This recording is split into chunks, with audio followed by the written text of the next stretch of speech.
like that principal at the high school, the public perception is gambling is for adults.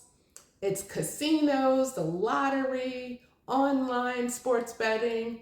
And the reality is, in 2026, the most sophisticated gambling mechanism in history lives inside the video games children play.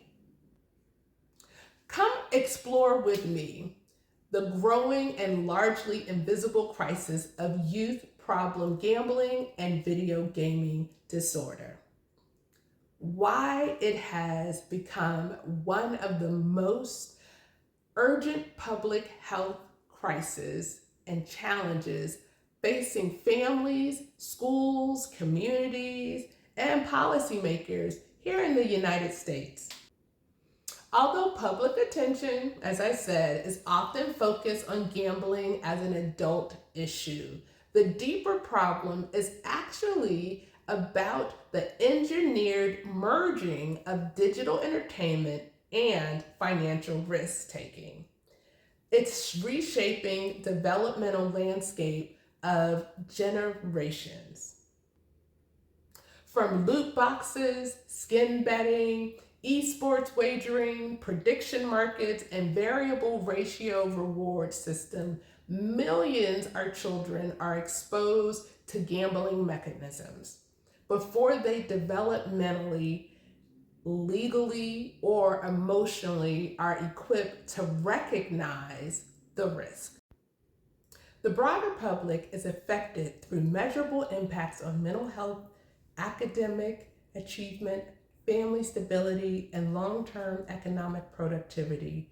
Research confirms that youth who develop a problem with gambling behaviors are significantly more likely to experience depression, anxiety, school failure, and thoughts of self-harm. The average age of a young person being exposed to gambling is dropping as digital monetization reaches younger and younger players. Research shows evidence-based prevention programs actually work. Early intervention dramatically improves outcomes for youth and help them avoid having their video gaming play turn into personal crisis.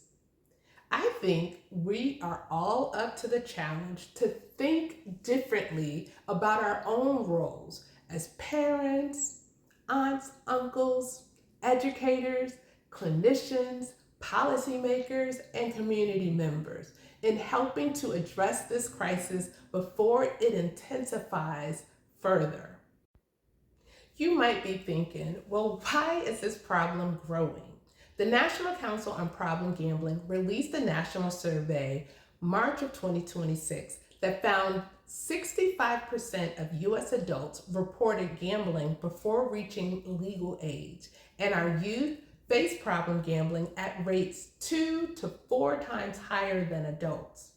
The Evergreen Council on Problem Gambling reports that approximately 8.4% of Washington state adolescents are already at risk.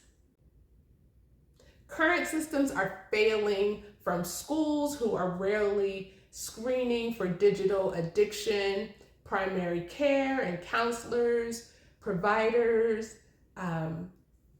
do not routinely ask about gambling or video gaming behaviors with their patients.